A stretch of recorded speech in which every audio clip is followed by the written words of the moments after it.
spiritual greatness, warmth, relaxed, joy, interconnectedness, right-sized, centered, vibrant, restored, warmth. Yeah, free, love.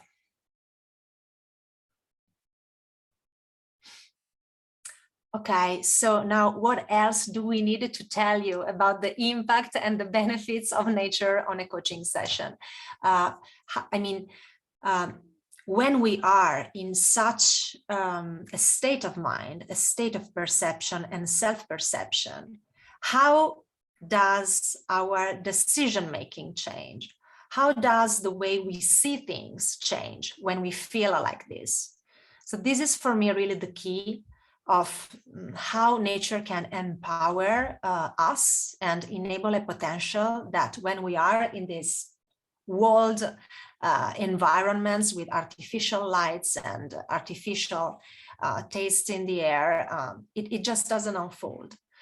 So nature does this to all of us who are here and unveils the potential that belongs to our bodies, to our nature, to our essence as human beings, because we also are nature, of course. Okay, so thanks a lot for this sharing. Now let's move on. So I'd like to stop sharing my screen and to just introduce our story, my story and the story of James about why are we here now to talk about what we have come across in our lives as coaching and as persons about the power of nature on our work and on our life. And I would like James to introduce this. Okay, I thought you were going first. Okay, I'll go first. Right, so briefly, my first memory of I think connecting to nature was when I was really small and I used to walk to school with my mum. I grew up in London. There wasn't a huge amount of sort of what we'd think of as nature around. There weren't many mountains, there weren't any rivers or seasides or big dramatic landscapes, but there was a brick wall that had some holes in it, and in one of those holes, around my eye height, and you imagine I was quite short then, was a spider. And every time I went past that on the way to and from school, the spider was still there. And that's a very, very long time ago now, but it stuck in my mind. It was this curiosity for something living that was strange and yet somehow connected to me. And I think my sort of journey into, studying biology and then nature conservation and working in nature has been really about, resonates with that initial experience. It was about a curiosity and an interest in the wider life. It was about a connection to family. It was important, I think, that my mother was there. And often when we say to people, what was your earliest experience? There was a grandparent or a parent or someone significant sharing that moment. So it's not just about me, it was about we. But I think that what sort of inspires and motivates me the most is thinking about how then does all of this add up to be a net benefit for the wider world, even in a very small personal way. How can we leave the world in a better place? And I'm sure that's what you all feel. I'm sure that's what drives you in your commitment to your coaching work. If you're all coaches, how do I leave the planet and leave at least the human race in a better place? I think the opportunity that I've noticed with nature and with coaching is actually there is some synergies and some synchronies between those two things, which actually enables us to have an even bigger chance of leaving people in a better place, and certainly I think a better chance of leaving the planet in a better place. And when I talk later, I'll talk about some of that imperative, which will be familiar to most of you, I think. So I set up two businesses about 2.5 years ago. One of them is a coaching company and the other is an organization which works with big companies, big public sector bodies to try and connect them to nature. So by bringing wildlife and green space into their estates, into the way they operate and work, but also thinking about how then to activate that space so that it's not just a backdrop, but it's somewhere where we can have a sense of belonging and a sense of emotional connection. That's me, Diana. Over to you. Yes, and I will pick up the words from where you left, this sense of belonging and connection. And I would also add, in my case, safety. I've taken some photos from my childhood to tell you something also visually that I'd like to share.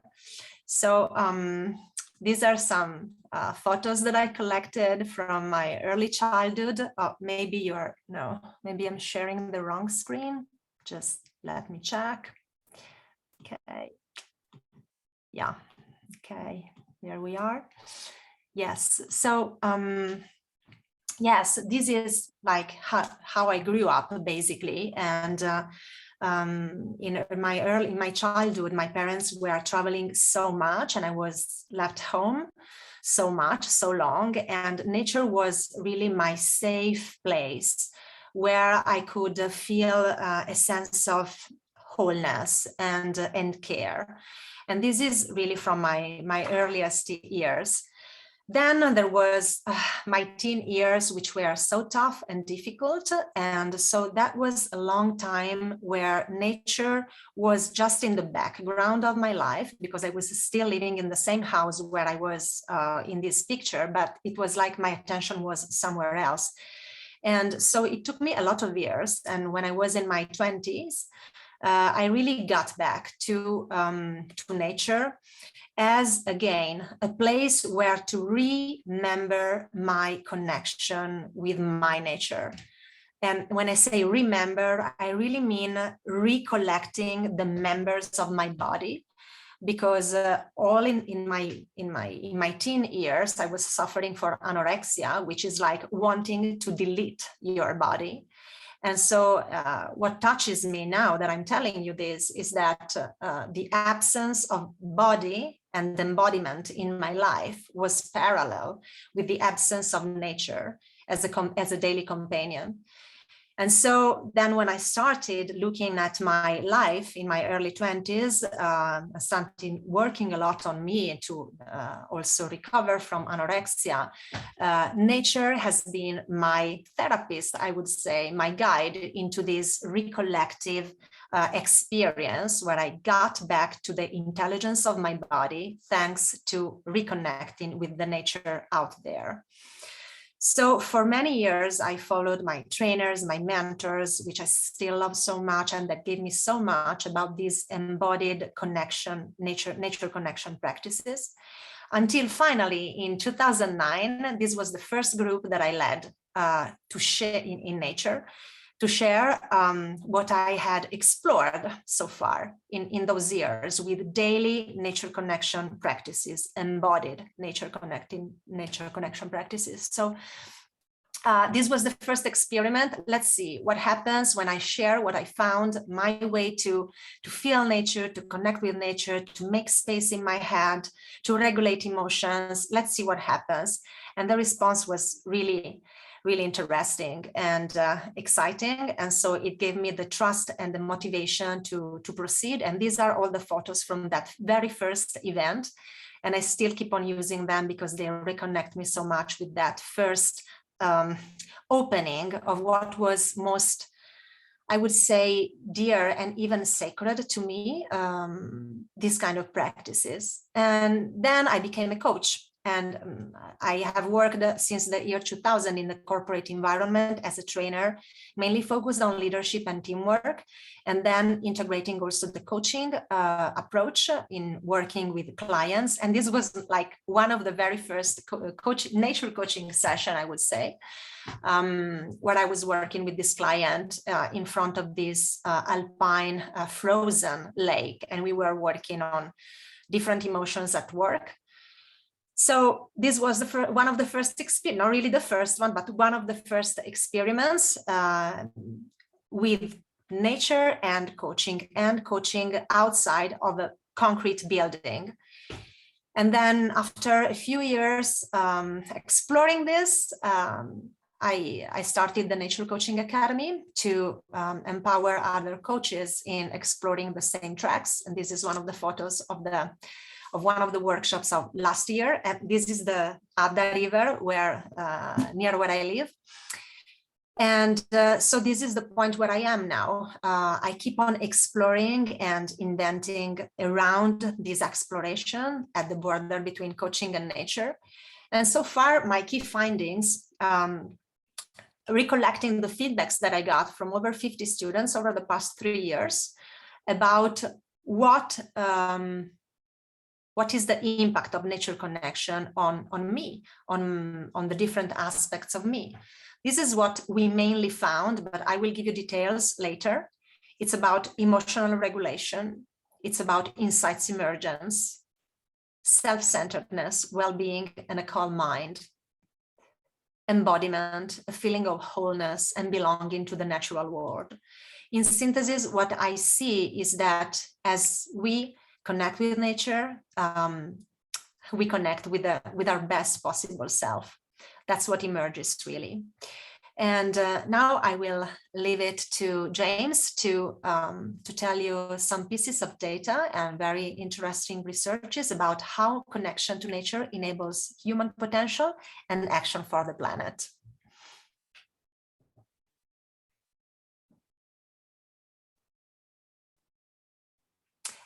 We can't hear you, James. That'll be mute. And we see after all this time, wouldn't we? What can you see? I see the presenter notes too.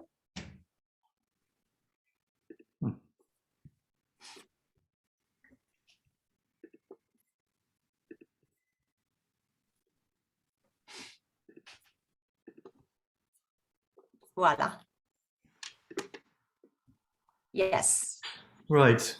Thank you for that. And I think that really sets the tone really well for the section of the talk that I'm going to lead us through now, which is really in 3 parts. The first part is just making sure we're all up to speed really and equipped with some of the evidence for the ways in which nature supports life systems, our health, our happiness. I think as coaches that want to enter into a space of working with nature, it's important that we have these facts, at our disposal. It may well be familiar to you, but hopefully there's some new things in there too. Second, I'm going to share some bad news about what it means to be apart from nature. But then, of course, there's some good news, what we can do about it and what the benefits of being close to nature are for the planet we depend on as well as ourselves. So it's no surprise really that science is saying now very, very clearly that nature is good for us. We've known it for a very, very long time. The tradition of hanami or blossom watching from Japan began in 700 Common Era, so thousands of years ago. And nature is essential for human health and well-being. Recent study in The Lancet was a meta-review. They led to a medical journal. They reviewed all of the papers that demonstrated benefits for human health, and they found that living close to nature reduces mortality from all causes. So the kinds of illnesses that you might expect if you aren't close to nature are obesity, anxiety, depression, cardiovascular diseases, lung diseases, a whole range of others. And that there's something like 2 hours a week is necessary for us to receive those benefits in our lives. So get outdoors, it's a good thing, number one. Pretty obvious, but I think very powerful nevertheless. One example, and I think that's very relevant in these times, is stress. I'm sure as coaches have learned a bit about the sympathetic nervous system, fight, flight, freeze, which is activated in times of stress to fulfill a very important role, which is to run away from the big scary sparrow or the big scary tiger or lion, whatever it is that we're evolutionary tuned to. And in that state, we get a burst of adrenaline and cortisol. It allows us to fight or flight or flee. Something interesting that happens in stress actually is that we narrow our visual cone of attention from something like 55 degrees to as much as half a degree. So we literally zone in on the threat in order to better survive it. But obviously what happens in stress is that those hormones continue to flood our bodies. It can become a chronic state. And not only does our visual attention shrink down, but actually all of our cognitive attention shrinks down.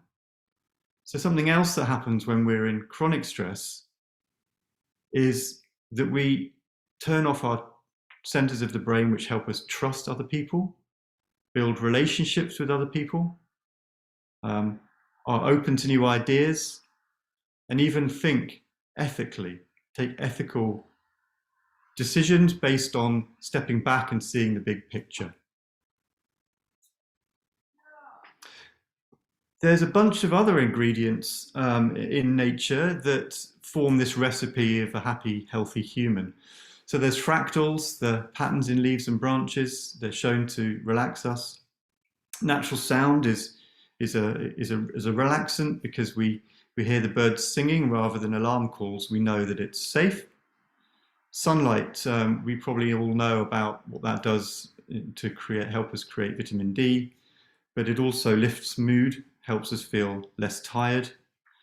You probably heard the research about forest bathing from Korea and Japan.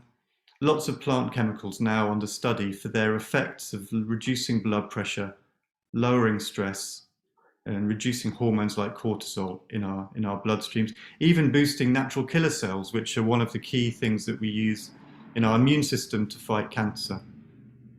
And then soil bacteria, some really, really interesting research now on some harmless soil bacteria, which also lower stress but fight inflammation by boosting our immune system. What else? Time spent in the company of the natural world actually boosts creativity. There was a nice study where they got Danish creatives. They made them work indoors, they made them work outdoors. And in the early stages of the creative process, sort of incubation, development stages, their work was more successful when they were working outside because they were able to free up cognitive process that wasn't loaded by stress or by stressors. Just looking out your window onto nature, for example, a green roof like this one that my business partner has created in London, just for 40 seconds is enough to restore your attention to the task in hand and deliver a measurable increase in productivity. So this is all about what we get, right? And then there's a wider we, and a lot of the science around the benefits of engaging with nature, where the wider we relate to this idea of awe. And if you've ever stood under a tree like I was here just a few weeks ago in Sussex, or any tree, or looked at something really, really tiny, really close up, a flower perhaps, or a beetle, or a butterfly, we get this sense of feeling small in the presence of something bigger and more powerful than us. And that is the sense of awe. We get it in cathedrals, we get it standing under a skyscraper, but the science, and especially from Californian psychologists have studied this, and they found that experiencing awe in nature is an even more powerful way to create some fundamental human behaviors. Generosity, kindness. We actually smile more at other people that we don't know. We're more likely to give money back if it's given to us accidentally. We're more likely to help.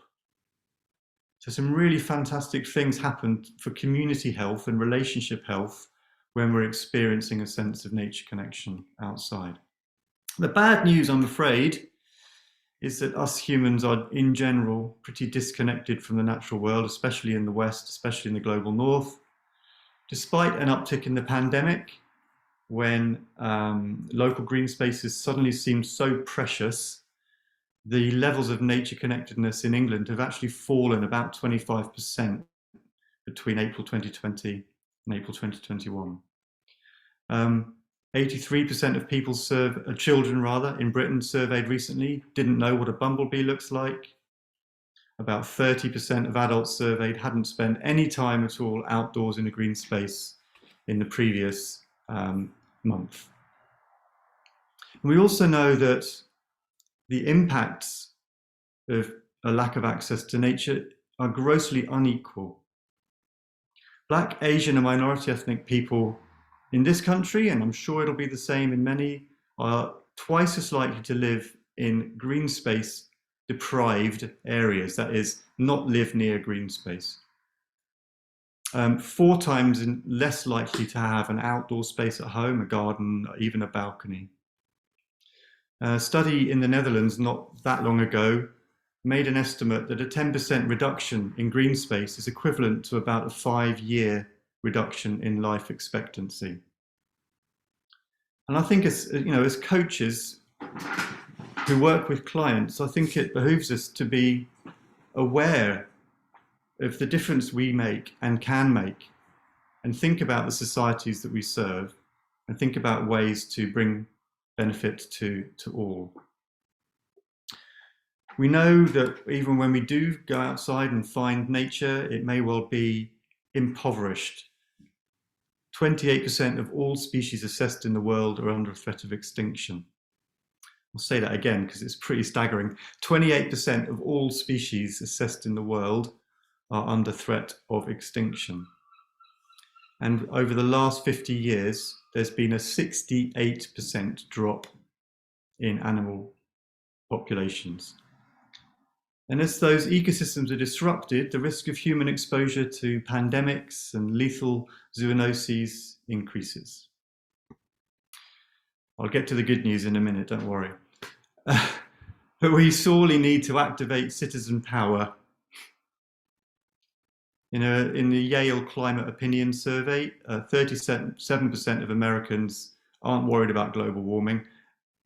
It's not just because they're American. You run those statistics here in most countries. There is a big chunk of society that either isn't aware of the consequences of their actions or isn't interested in the consequences of their actions. So there is work here to do. The good news, I did promise there'd be some good news. The good news is we have agency and it's not too late. That's why we're all here, I think, in the Climate Coaching Alliance in the first place. There was a report recently from the Centre of Behaviour and Environment. There are 30 behavioural changes that people the likes of you and I can take, which will mitigate up to 36% of global emissions over the next 30 years. Absolutely essential in the basket of actions required to keep the planet within the temperature rise that was ratified in Paris and more recently in Scotland. So clearly the choices you and I make are not a substitute for institutional and systemic change in the world, but scaling up individual and collective action is a key component of the climate change challenge.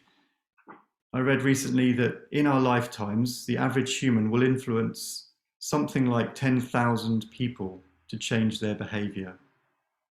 There are 67 people on this call. That's almost 750,000, if I've done my maths right, and don't rely on my maths, people that we're likely to influence, which you could probably easily double given that we're coaches and our job is to speak to lots of people about their actions and their behavior. And the action in that set of 30 behaviors includes action for nature. And this gives us an opportunity to move from the ego, and you could call some of those things I told you about earlier, why nature is good for us, is kind of potentially egocentric, to thinking about eco and the wider planet. And that's from Otto Scharmer. Stephen Kellett talked about moving from eros to agape, so from a kind of self-love to a selfless love. But in either way, there is research now which shows strongly that people who connect closely to nature exhibit double the pro-environmental behavior in their day-to-day lives and almost double pro-nature conservation behavior. So what is this nature connection thing? Diana mentioned it earlier on. It was really coined by two researchers, Meyer and France, who developed an empirical scale to measure nature connection. And nature connection is an experiential sense of belonging with the natural world. So experience, we've got to be able to experience, live it somehow, not just watch it on TV. It needs to involve our senses in our engagement. And it's about a belonging. You imagine two overlapping circles coming closer and closer together until they've completely overlapped. That's the sense of belonging. There are over 50 studies now that show that people who have that sense of belonging exhibit increased life satisfaction, significantly higher self-esteem. In fact, it's a better predictor of happiness than socioeconomic measures are. And what researchers subsequently have done is identify 5 pathways we can follow that will actually deepen that experiential sense of belonging. They will deepen our nature connection. So there's an important framework for you to think about. How does this relate to your work as coaches, or how does this relate to you as you go around your daily life? So the 5 pathways are, firstly, contact. So when we're outside in a natural space, what is that doing? What is that contact doing to our senses? What are we seeing, hearing, feeling, smelling, and all of the sensitivities that we can experience by being outside? What meaning are we making? What does this place mean to us? We are meaning-making machines. So the power of reflection in that moment, to think about what's important about it. And it's a classic part of contracting in coaching anyway. Emotion, what is happening to our emotions, and what does that tell us? What's the evidence that we can gather from our emotional response to being in nature? What's beautiful about it? The aesthetic drive is incredibly important and a really good predictor of happiness and life satisfaction. And noticing beauty and engaging in beauty is a vital part of nature connection. And then finally, compassion. So how are we then drawn to give back to the planet as a result of connecting with nature? So I'll leave you with a quote, and then we're going to have just a moment of nature connection, albeit via the screen. I was a big fan of Stephen Jay Gould when I did my Masters in Conservation. We cannot win this battle to save species and environments without forging an emotional bond between ourselves and nature as well. For we will not fight to save what we do not love. So I'll invite us to take a moment just to drop your pens, settle yourself either on the floor or on your chair, wherever you can see the screen and hear the sounds that you're going to hear. And I'll offer you just some words to guide a brief moment of nature connection. And the words I'm taking are from a book by Ian Siddons Headingworth. I'll put the link in the chat, who's an ecotherapist.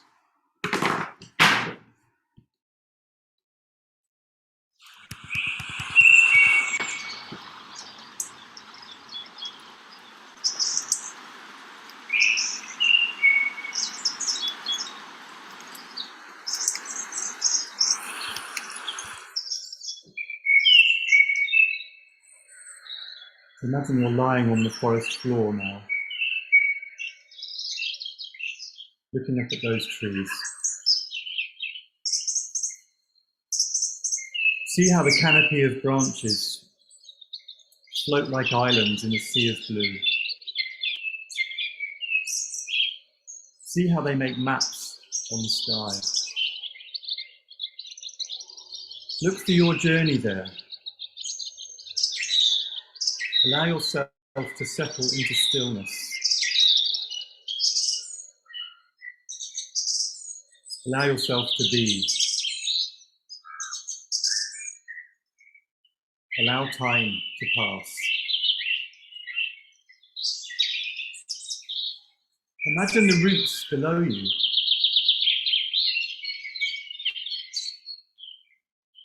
What's emerging in you now? Bubbling up from the roots of your being. Let it rise, and if it has a voice, let it come. Sing it up into the treetops. Let it play. Let it flower. Let it fly.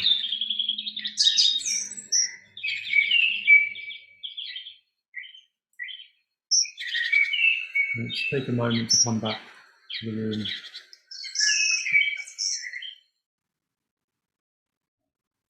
I wonder if you might just drop into the chat, perhaps, any thoughts or reflections about how you've left feeling now after that brief interlude.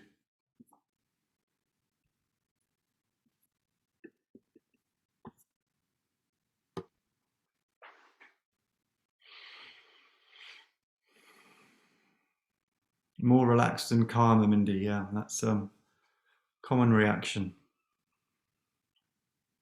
Moved. Thank you, Joe. Reluctant to come back. Yeah, sorry, I gotta talk again now. Filled with purpose and hope, smiling, calm, a sense of perspective, Marie. Connected and expanded, happy and relaxed, awake and refreshed, positive. Yes, it doesn't replace the real thing, you're right. Thank you very much. So we're leaving my section hopefully in a better place. I draw your attention to this photograph before I leave, which is in Ukraine. And this is a site which is locally known as the Tunnel of Love. Diana.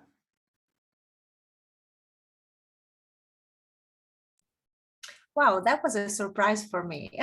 I didn't know you were going to end like that. I think it makes us think and also feel a lot in this moment, that image. And thank you, James, for this, for all your sharing. And I think we have had scientific confirmation that when we feel good in nature, science says, yes, it's right. Okay. If you think nature is good for you, science says, yes, you can believe it. You can believe your feelings. Yeah, sometimes we need it. And it's as coaches, I think it's also nice and important to know all these pieces of data and research, because it empowers us as well as coaches to explain to our clients why we may propose them to go outdoors for a session instead of staying indoors. So I really think these are all very, very important pieces of data. And now let's go to another piece, which is about, just a second that I'm recovering the initial piece. Yes, so I was telling you from my practice with coaching with my clients, that I collected some information about the impact and the benefits of coaching, of nature on coaching. And that I was also collecting feedbacks from my students at the Nature Coaching Academy about how do they, so we talked about nature connection. What is nature connection, and how do we understand? This is a question that I asked my students over the years. How do you understand that you are nature connected?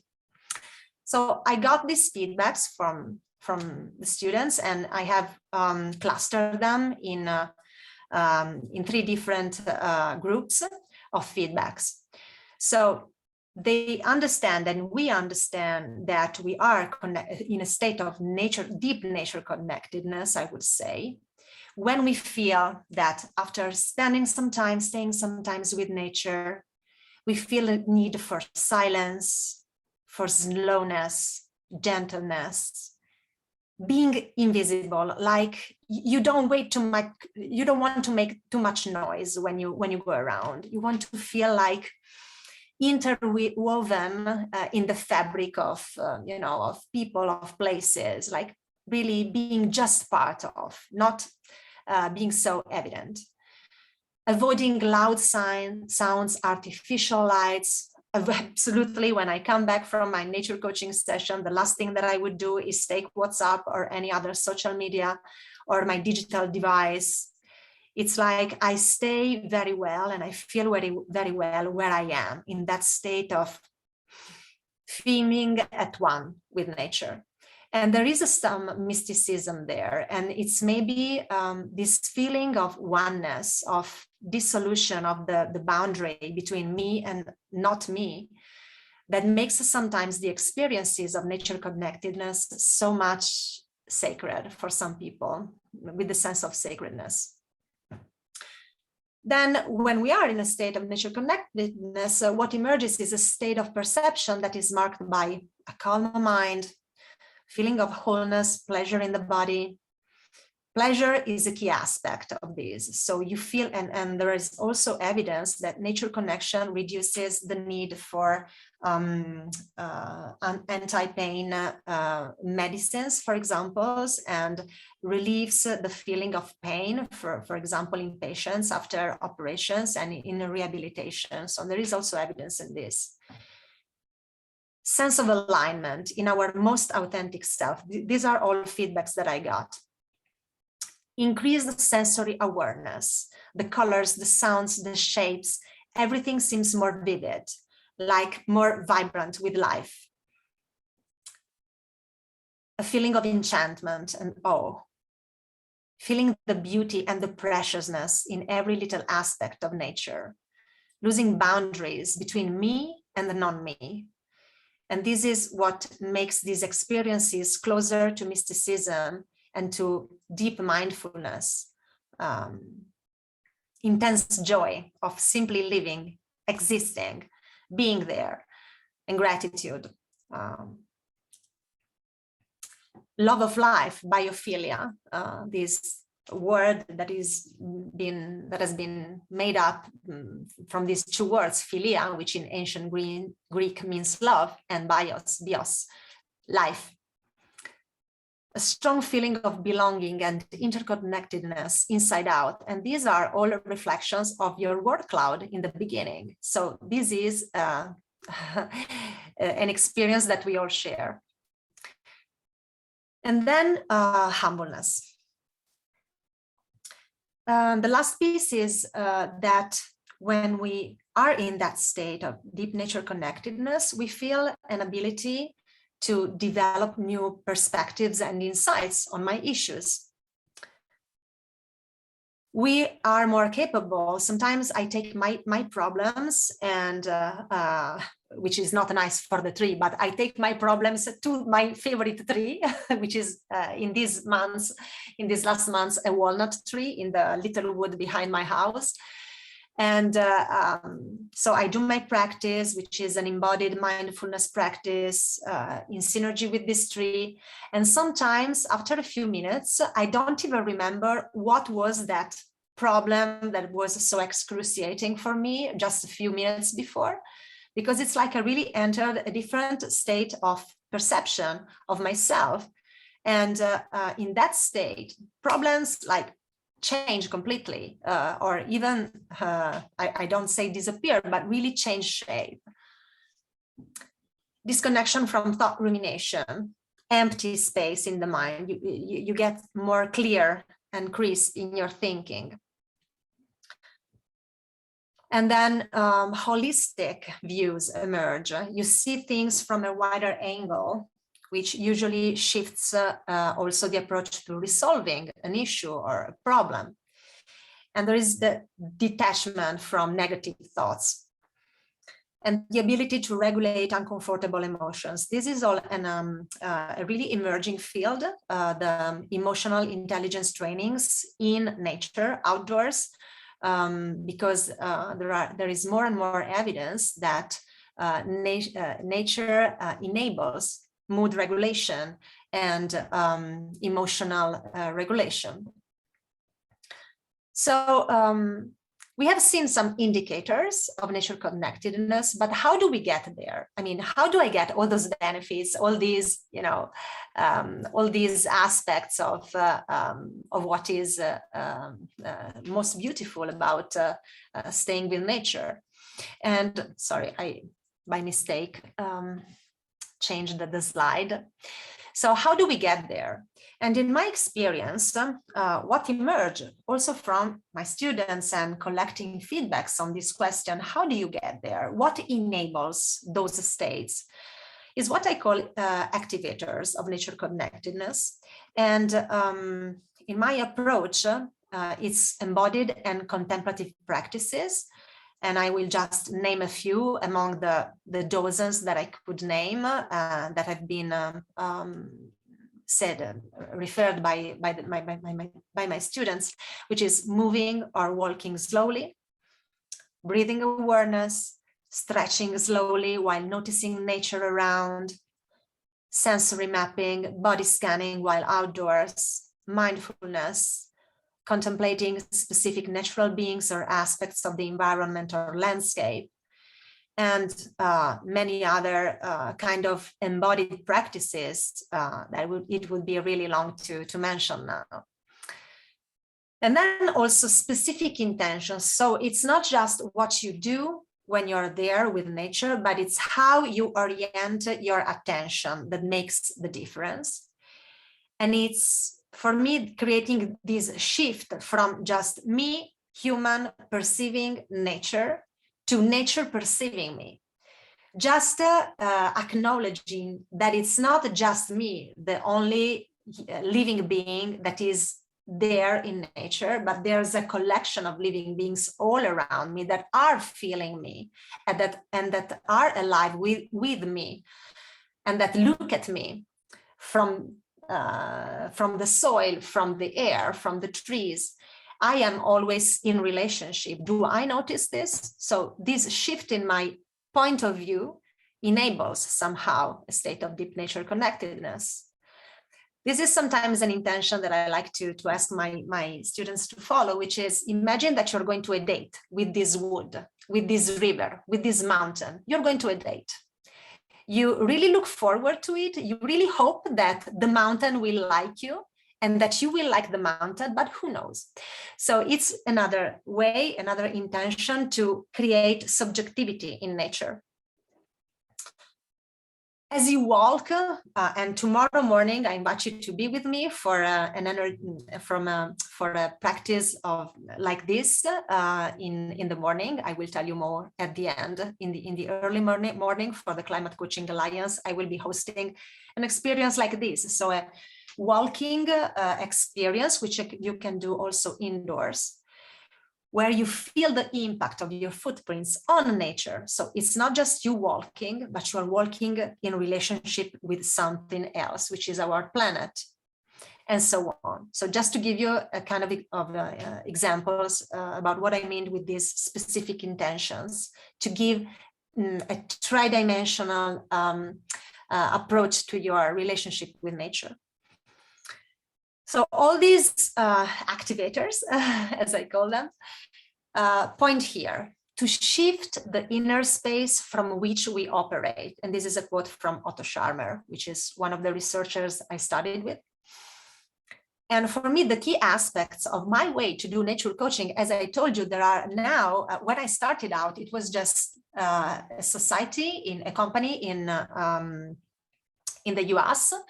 And then it was, as far as I know, just me a few years ago. But now there is so much researching and exploring around the potential of nature coaching that is really everywhere, and it's really a growing niche. So for me, based on my own experience, the key aspects for me are in coaching, creating a space so that clients feel curious about taking sessions outdoors in the first place, and then do something to really engage with nature in a more deeper way, not just nature as a background, but as a partner in the coaching relationship. This is the key for me, and it's why this would be too long to explain, but the logo of my of the Nature Coaching Academy is a pine cone, and a pine cone is an ancient symbol of opening up the states of consciousness. It comes from the Dionysus religion in ancient Greece. So for me, it's really all about shifting the space of perception and consciousness, entering that oneness with nature, so that then nature does the rest and really reconnects us with our nature, and so that we can get all the benefits that you know and that we have mentioned so far. And from there, from this shift in your inner space, explore new perspectives, unfold new ideas, new ways of being, of feeling, and then behaving, which is where we want to get the change that we need, not only for ourselves and our lives. And this is another key aspect of my approach to nature coaching, which is, yes, let's go into nature and take well-being as another resource that we take from nature, but we do it. As we do it, a love of nature unfolds from us. And so this way we can want to give back to nature. So it's about reestablishing this circle, we take but we give, which we need so much. So nature, in my approach, is not just a background of the client-coach conversation, it's a co-coach, because when you human coach, allow your client to experience this deeper connection with nature, then all the powers are within the client and the client-nature relationships. And it's that shifting of the inner space that then allows new perspectives to unfold, creativity, and so nature as a subject, and not only as object, not only.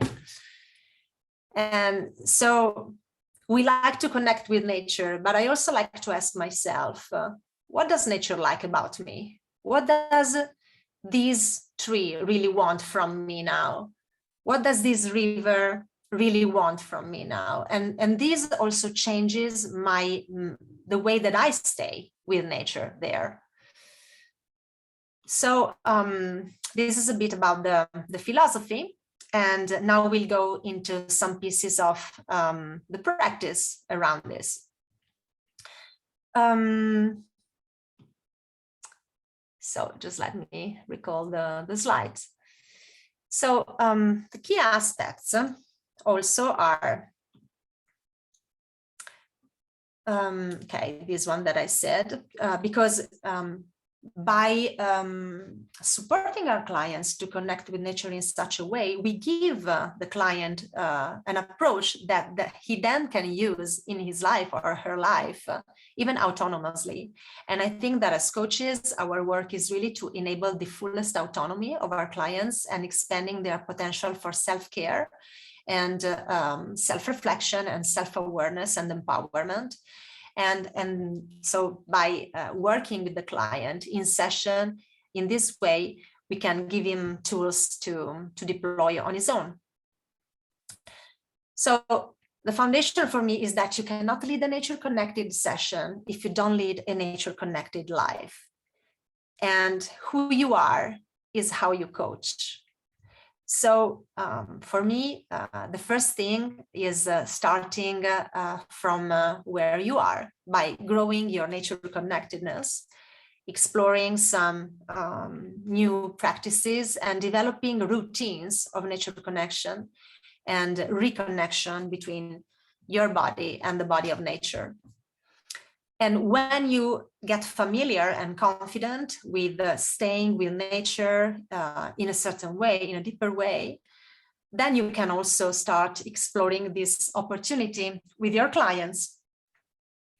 And this is a way that I offer you to view the potential of this synergistic relationship between you, your client, and nature during a coaching session.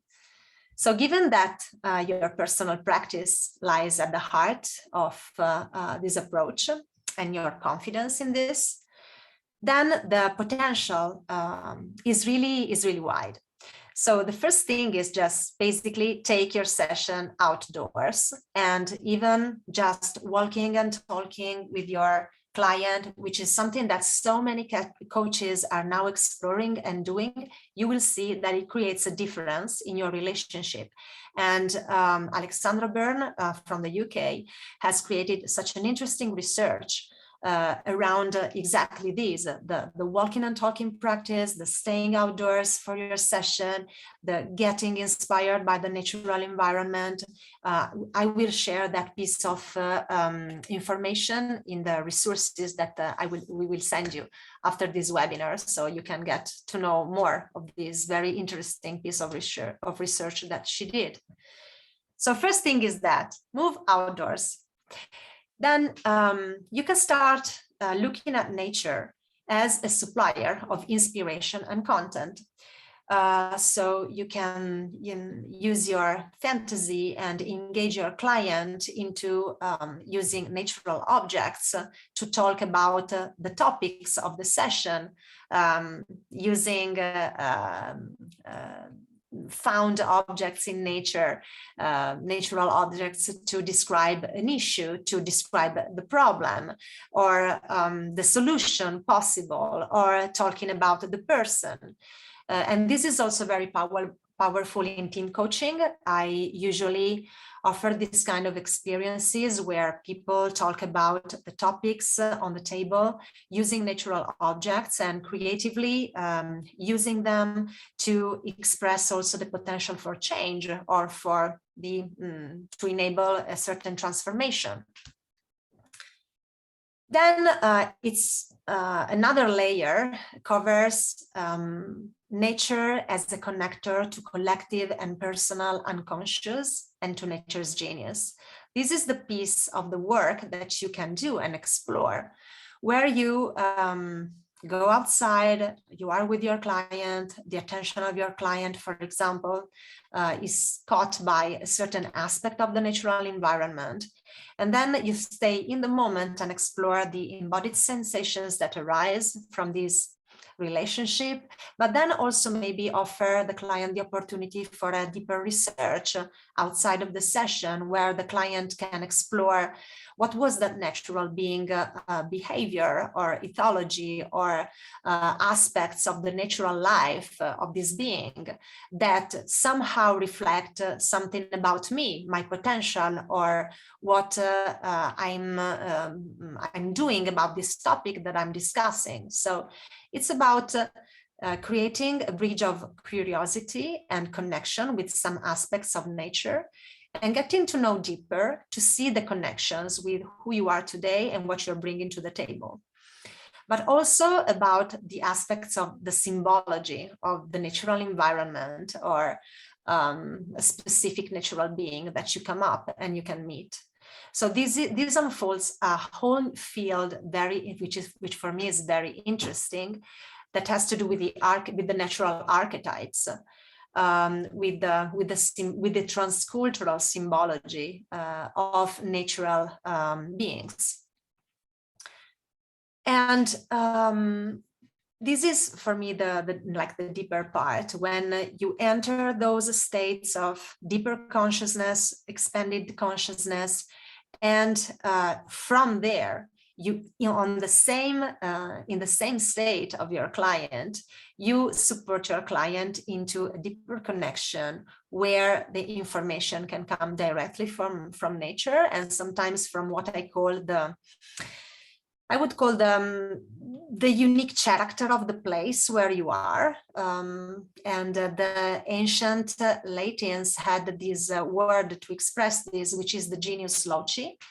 like the genius of the place, which is the unique identity of the place where you are with your client, which is a collection of perceptions, feelings, ideas, memories, images that can come up in the imagery of the client, and that have to do with the story of that place where you are with your client, of the natural history of that place, the geology, the myths that live in that place.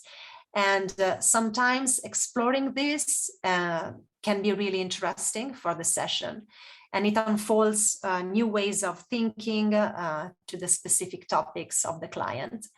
And so these are some areas that you can explore to to explore the possibility of nature coaching based on what I found so far. And James, so where are we going from here? Are we going, would you like to comment on anything, or we are going towards the final questions and sharing? I think, yeah, let's have a chance for people to share between themselves, I think was the next step, wasn't it? Yeah, absolutely. And then we can come back into the room. Okay, perfect. So we would like to engage you in thinking to what will be your response from here to what we just described, to these ideas. And we have some questions for you, which is, what touched your interest the most in this presentation? What's emerging in your awareness now? And where would you like to go from here? What could you do to start practicing coaching with nature? Exploring some of the ideas we told you, or maybe a different idea popped up in your mind as you were here. What's the next step from here? And I will place these questions in the chat, and we will split you in pairs. And so I can do that. Breakout rooms if you want. Perfect, yes.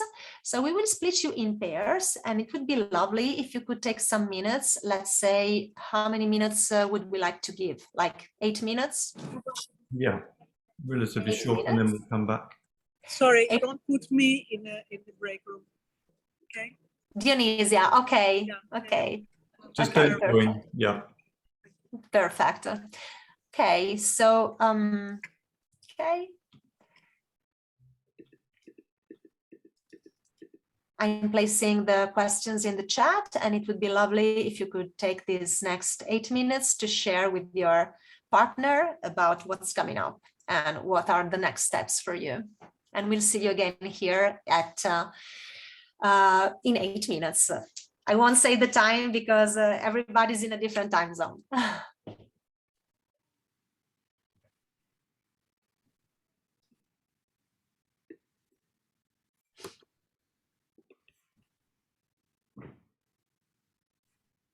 Okay, so Dionysia has gone, or is in a room.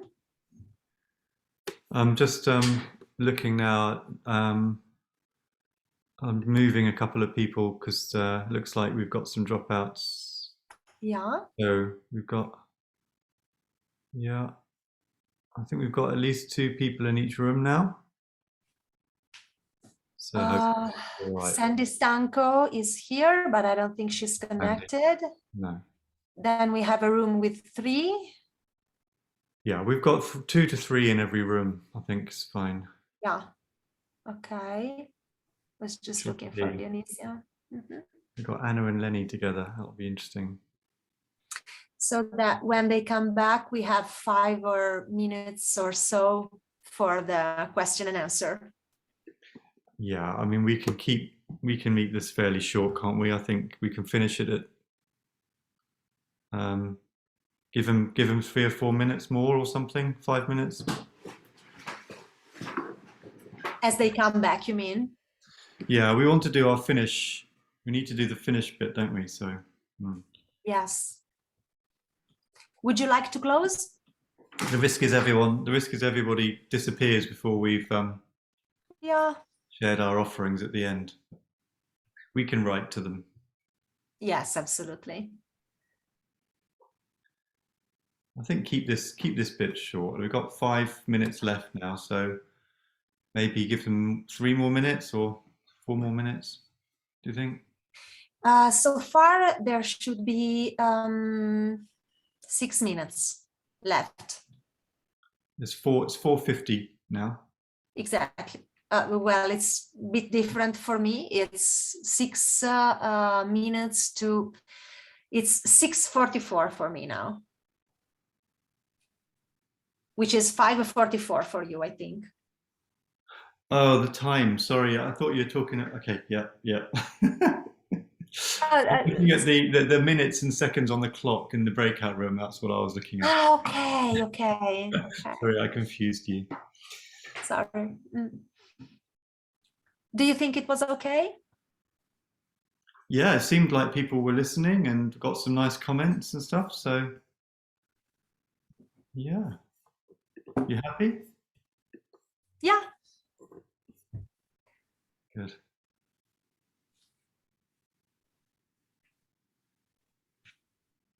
Okay, are remaining there. I didn't see the clock. Okay.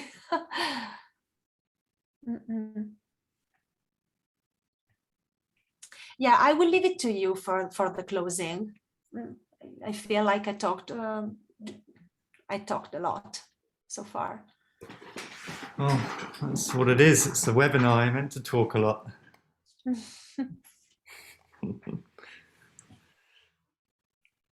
Somebody was asking if we are going to give the slides. I said that we haven't talked about it yet. Usually we do, but we'll let you know. I don't mind without the notes. Do you? It's up to you. I don't mind. I'm happy. For me, it's fine. Slides. Yeah. If it's fine for you, for me, it's okay. Yes. Yeah. I do wonder whether anyone ever actually looks at them again. People ask for it, but are they actually ever going to use it? Yeah, personally, I never do when I attend this kind of webinars. I never really do. And we had, yes, so many registrants, and it was half online. Yeah. Half online, amazing. I mean, I signed up for 2 other ones and I didn't attend either of them. Yeah, me too. I signed for so many of them. I attended just a couple over the week, but there was so much good things. I'm so sorry I couldn't attend them all. It just fell in the worst week possible for me. Yeah, never mind. Okay, so we are going to send a message like 1 minute and we're closing. I think, yeah, 30 seconds, 1 minute. Yeah. Done.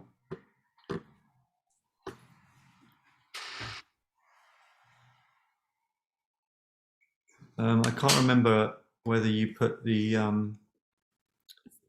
call to action slide. We didn't have the call to action slides from the ICF in the end. So I think that's fine. Let's just do some plenary and then we'll do our slide with the book and the coaching and the TED. Okay. Oh, they've been given 2 minutes to close.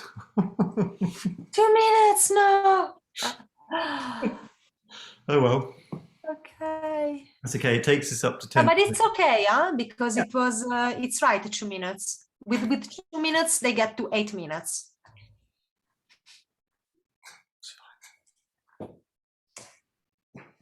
This has been too much today. I've been doing climate change training most of the day. Oh, really? How nice. Yeah, it's okay. It's a mandate we have to do, but there's some new things in there I learned. Oh, so you were not the trainer, you were a participant. I was a participant, yeah. Oh, okay. Yeah. It's part of the organization I work for. Part of our commitment to climate crisis is that every member of staff gets 3 hours of training and an action plan and a conversation and all the science of climate change, all of our action plan and net zero action plan, and our personal carbon footprint, personal action plan. It's good. Wow, wonderful. It's a bit late, but it's good. Absolutely. Better late than never. I was wondering, what if we I don't think we have time to discuss this now because people will be back, but I think it would be nice if we want to propose like a 1 hour Q&A or 30 minutes Q&A somewhere in the next weeks. Yeah, can do that. It may work. Hi, Linda. Hi there. Hi. Hi, James. Hello. Hi, Diana again. Hello. We've been already meeting this morning for a beautiful session about the Council of All Beings, and thanks a lot once more. Very welcome. We're back. This is the hardcore survivors left. Just 10 minutes to go. You stick it to the end. Well done. An hour and a half is a big ask at the end of the day. But thank you for being patient and staying with us. So I wondered if you could, who would like to share something about their reflections?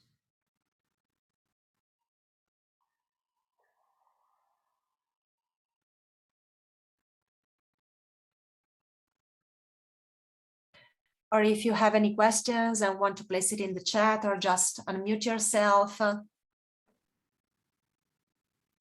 Eileen has a hand up. Yeah, I'll take the hands to start with. Eileen's first.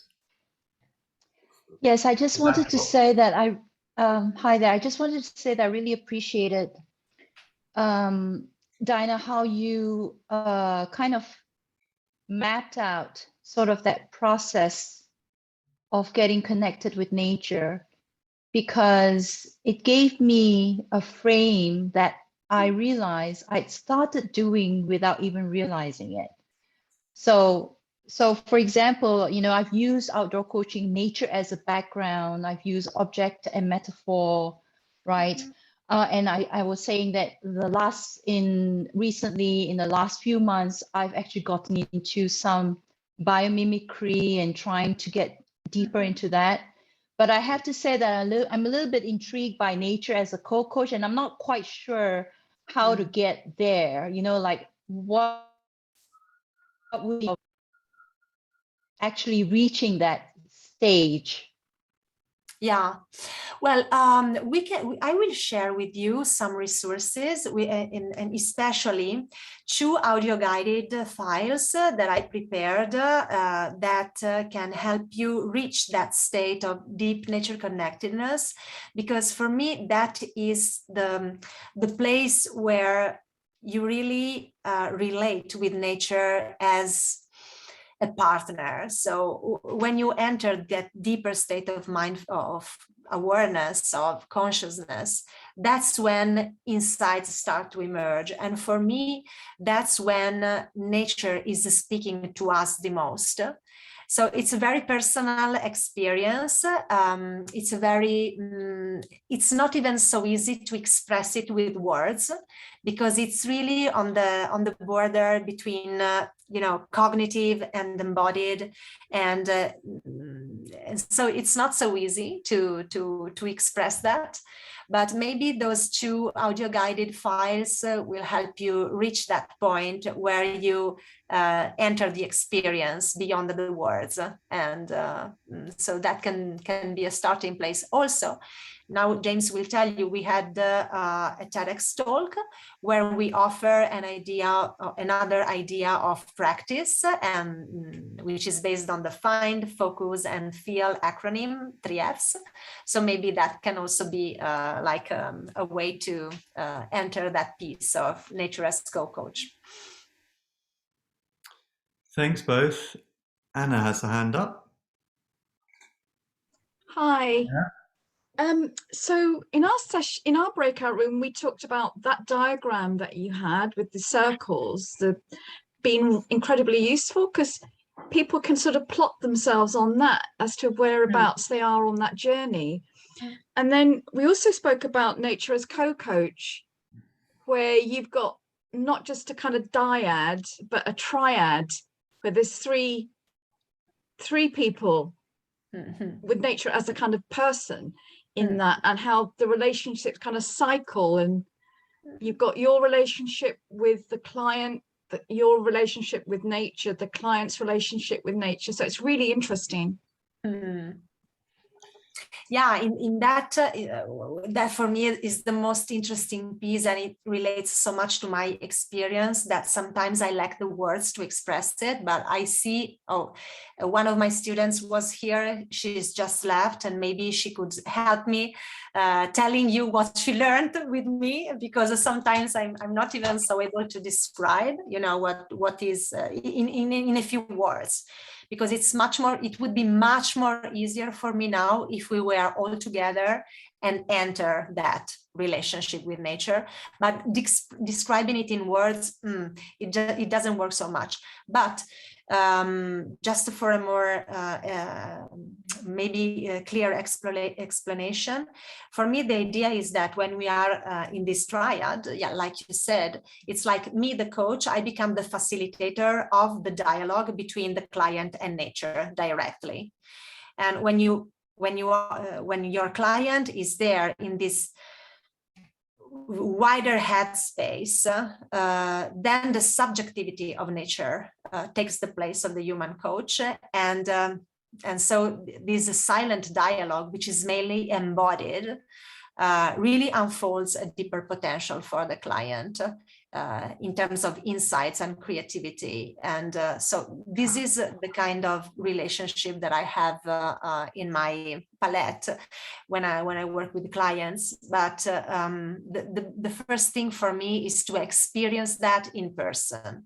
And it just requires, it's so easy that it's difficult, because it's so easy that you just need to stay with nature and empty your mind and have a desire to connect with the identity of the place. And then that's done. It's so easy that it becomes difficult because we think it's something strange, but it's not. I'm not sure I'm explaining myself. Something to find our way through, but that does make sense to me. I think in simple terms as well, it's about the contract involving the natural world in the way that we would contract with, if you're an internal coach, for example, the line manager or the sponsor and the client.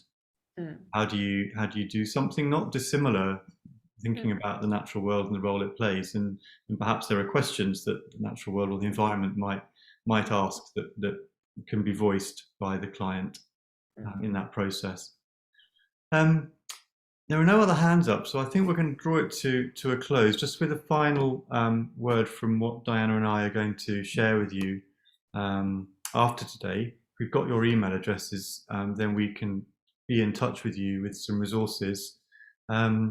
So if I just share my screen, then here we go. And there are three things here. On the top left is the book that I've published recently, which is a simple set of nature connection practices. They're all science-based, beautifully illustrated, and you can get them from me at that website there. If you put in the code nature-connect10, then you'll get a discount. But I think just as an offer, in addition to the kinds of things Diana was talking about, the guided practices, a really simple way to build that sense of oneness with the natural world. On the right-hand side is the TED Talk that Diana and I did recently. That's available YouTube or TED.com, and that's covers a lot of what we've described today, but is also about how that third piece from Eileen, that the co-coach and the co-creation of change between a person and the natural world. So that covers the 3 Fs that Diana mentioned as well, as part of the takeaway for that, and hopefully you'll enjoy that. And then bottom left, there are workshops and trainings available. So Diana's programs, including a forthcoming ICF accredited program, and then some additional offerings that we're in development on at the moment, which will bring in some of the science of nature and also practices from other people who've been working in the space of nature and coaching. We will send you, over time, we've done a few of these webinars. We've got a long list of references, so the science, the evidence, further reading, bibliographies, and we will send you the links to those as well, so you can expand your libraries and your knowledge base. Of course, if there's anything else that you'd like to ask us that you haven't been able to, or strikes you later, then get in touch with us. Our email address is james@naturalcoachingcompany.com or diana@dianatedoldi.com, and we'd love to hear from you. So I hope today's been helpful. I do commend the rest of the Climate Coaching Alliance program. It's not over yet. We've still got the rest of today and I think tomorrow from memory as well, at least.